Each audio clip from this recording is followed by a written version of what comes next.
qué es, pero lo que sabemos es que políticamente está muy mal hecho todo.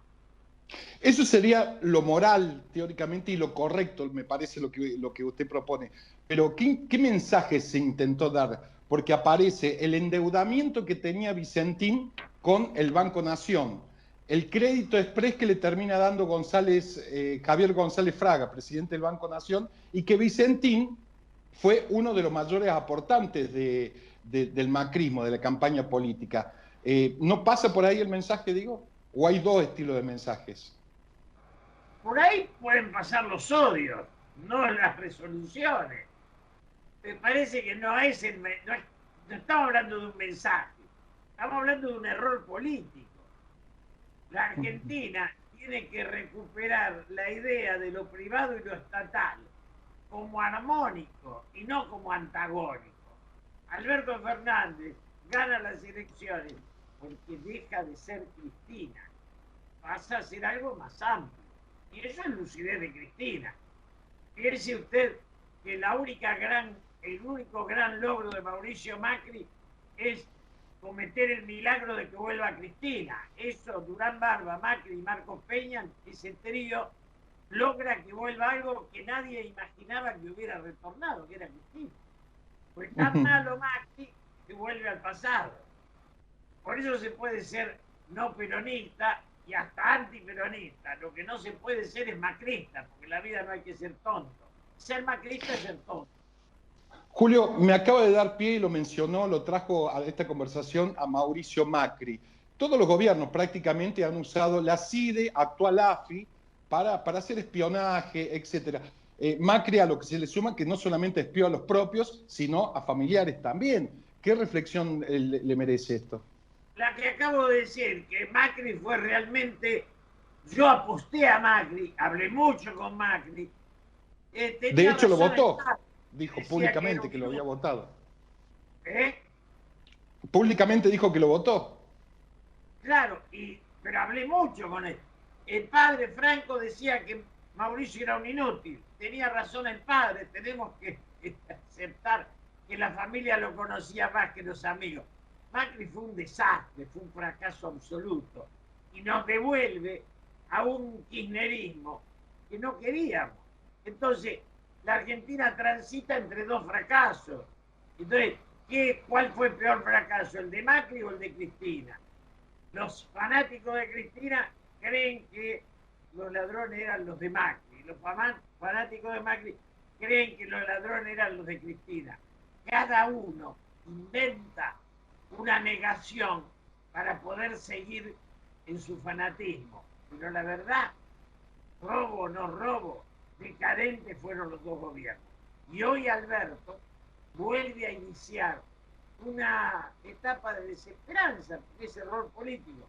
Tuvo un consenso que lo está perdiendo. Julio, usted fue diputado entre el 73 y el 76 en el Congreso Nacional.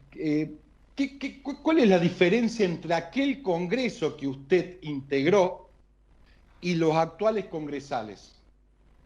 Desde el punto de vista ideológico, político. En aquel momento nosotros teníamos ideales y no aceptábamos prebendas.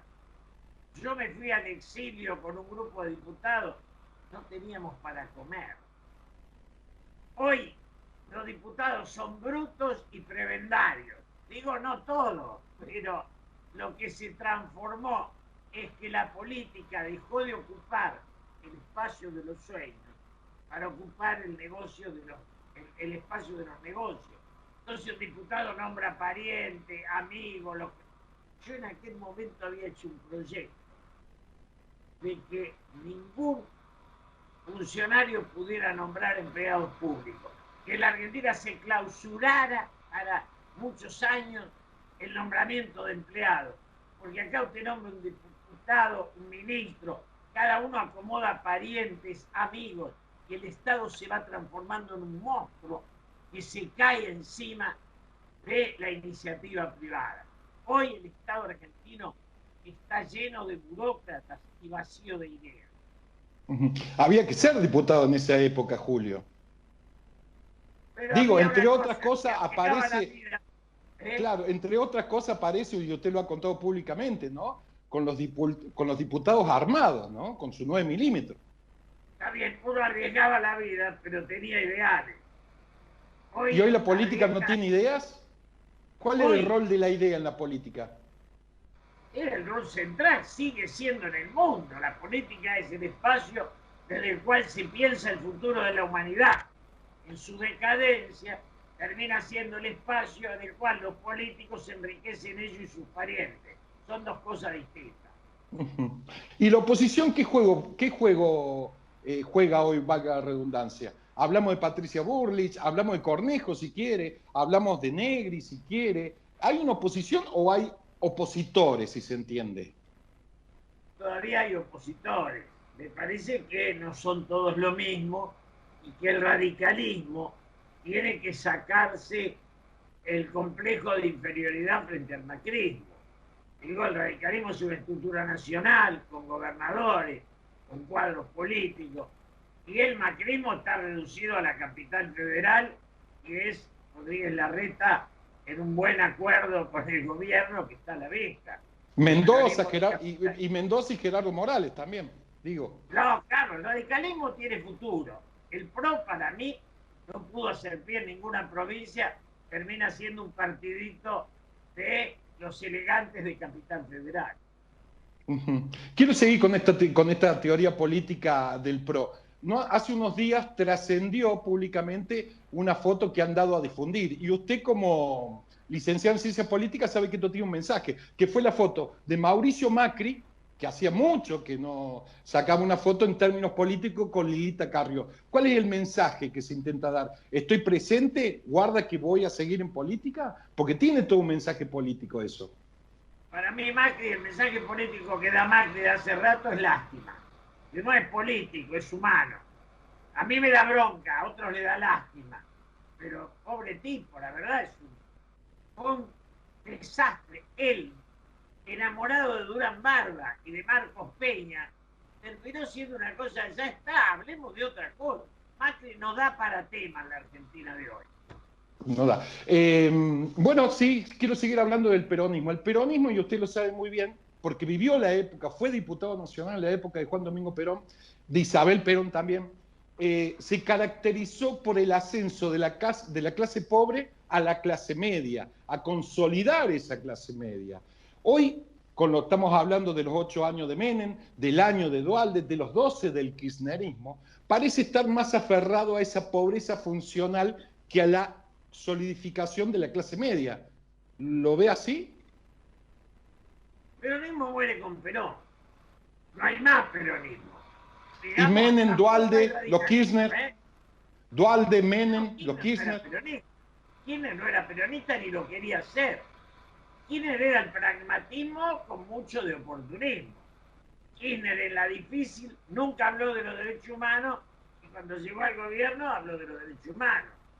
Kirchner participó, fue neural en la privatización de YPF, donde este señor nefasto que es Parrilli fue el miembro informante, y después Sí.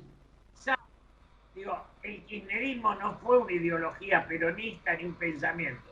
El kirchnerismo fue una forma de apropiarse del poder. Antes fue Menem, que fue lo más destructivo que tuvo Argentina. Menem es una maravilla porque vendemos todo el patrimonio y cuando terminamos de vender debemos más que antes. Menem fue la destrucción. Haber destruido el ferrocarril es único tema en el mundo. La Argentina peronista, radical, de Ilia, hasta de la dictadura, fabricaba aviones, locomotoras, vagones, coches, motos, tractores, y la Argentina peronista de Randazzo termina importando durmientes. Esto es decadencia ideológica. Dejan el sello de Perón para sacar unos votos por detrás. ¿Y qué responsabilidad tiene hoy Alberto Fernández en comulgar con ese peronismo? Yo creo que tiene, no en el peronismo, en la política. Alberto podía haber sido un presidente de aquellos que tienen buena voluntad. Pero no le alcanzaba solo. Es que lo tenía, la pandemia le regaló en lugar de un estadista. Cuando él llama a Rodríguez Larreta y Kicillof, él logra un consenso del 80. Cuando sueltan los presos, logran un rechazo del 80. Y ahora, cuando hacen Vicentín y nombran a esta mujer de justicia legítima, empiezan a achicar el espacio al fanatismo kirchnerista. Sí, sí, sí, sí, sí, sí. Mucho se ha hablado de... lo quiero llevar a este tema porque usted ha estado cerca, trabajando políticamente con el ex gobernador de la Sota. Y mucho se ha hablado que en el último tiempo José Manuel de la Sota había empezado a tejer alianzas políticas para obtener el apoyo del kirchnerismo en las elecciones pasadas, ¿no? ¿Era así, Julio, usted que estaba ahí cerca? Yo creo que él no quería ir a la campaña, no quería volver haciendo una campaña, estaba distante, nunca le vi ese intento de ser candidato, no se lo vi nunca. Y yo tuve una amistad con él toda la vida, pero me Sí. parece que se inventó una cosa que no estaba presente. Uh-huh. En la Sota había cierto desencanto de la política, y eso lo percibimos todos. ¿En de la Sota? Sí, sí. Él Uh-huh. estaba desencantado de lo que nuestra generación había hecho, cosa que era lógica, porque nuestra generación, mi generación, con la coordinadora radical y la renovación peronista, lo único que sembró es miseria y atraso. Uh-huh. Digamos, se enriqueció la clase política y se empobreció la sociedad. Julio, mucho se habla de este mito o realidad, pero en realidad son teorías políticas del enfrentamiento de que si Alberto Fernández termina haciendo lo que dice Cristina o Alberto Fernández tiene autonomía política. ¿Cuál es su tesis? Yo dije siempre que Alberto hace lo que quiere hacer. Ponerle excusas a Cristina. Digamos, él es presidente. Si cede es porque quiere ceder, no porque tenga que Claro, ceder. la teoría habla que la lapicera es de Alberto, pero los votos son de Cristina. No, los votos ya pasaron. ¿Qué? Los votos son de Cristina, es un bolazo. El poder lo tiene el presidente de Argentina hasta la próxima elección. Si no estamos en elecciones, ¿para qué mencionamos los votos? Cristina le entregó el poder. Como él lo use, es un problema de él. Punto. No demos más vueltas. Sí, El gabinete de Alberto es un gabinete mediocre. Eso no se lo puso a Cristina. Son los amigos de Alberto. El peronismo de capital, que es el que rodea a Alberto, es penoso. Es un peronismo sin principios, sin votos, sin estatura. Eso es lo que él agarró. ¿Qué quiere que le diga? Que le echemos la culpa a Cristina. No estoy defendiendo a Cristina. Estoy diciendo las cosas no son de otra manera. uh-huh. Julio, le quiero hacer una última pregunta ya como para finalizar. ¿Qué es lo peor y lo mejor que dejó Macri? Si tuviera que, usted ha sido muy crítico con Mauricio Macri, digo, busquémosle algo mejor y lo peor de Mauricio Macri. Lo peor es que nos devolvió el kirchnerismo. Digamos, yo no le encuentro nada que haya sido lo mejor de Mauricio, porque se dijo que era muy democrático, ahora aparecen todas las formas en que espiaba a uno a los propios. Digamos, en la Argentina los gobiernos son todos peores que el anterior. Eso se llama decadencia. Entonces, Bueno, es una de las verdades peronistas que usted le sabe, ¿no? No es que volvamos porque seamos buenos, sino porque los otros van a ser peores. pero está bien, pero el peronismo murió con Perón. Menem fue de lo peor que le pasó a la Argentina en nombre del peronismo. Digo, el peronismo y Macri fue otra versión. Digo, la Argentina no tiene clase dirigente, no tiene dirigencia política, ninguna. Nosotros no tenemos nadie capaz de pensar un futuro para nuestro país, capaz de imaginar cómo hacemos que un subsidiado se vuelva asalariado. Yo fui diputado en el 73 con un 5% de pobreza. No vi nunca un caído en la calle, ni me asaltaban en ningún lado. Y viajé a La Quiaca y a Bariloche en trenes de segunda, limpitos y ordenados.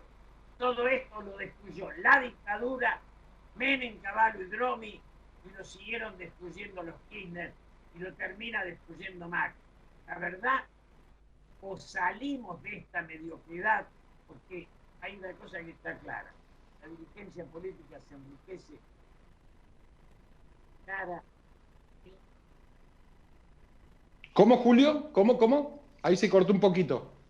El enriquecimiento de la dirigencia es la contracara del empobrecimiento de la sociedad. Qué frase me dejó. Recién le pregunté por lo peor y mejor de Macri. Le quiero preguntar por lo mejor y lo peor en lo que lleva de este gobierno Alberto Fernández. Más allá que todo se monopolizó a través de la pandemia. Lo mejor fue convocar a Rodríguez Larreta y Kicillof y convocar juntos a enfrentar la pandemia. Eso fue lo mejor. Lo peor fue lo de los presos, lo de justicia legítima y lo de Vicente. Lo peor viene siendo hoy esa vuelta de la política al sueño cristinista, que es un sueño con mucha provocación y ningún pensamiento. Y la última, ya con esto cierro, Julio.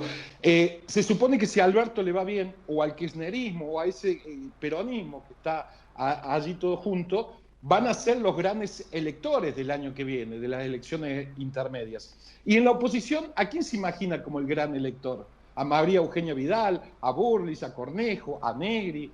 ¿Quién puede ser el elector? ¿Quién asoma hoy? Primero, suponer que al gobierno le va a ir bien implica suponer que el país va a mejorar. Es una suposición suya, no es la mía.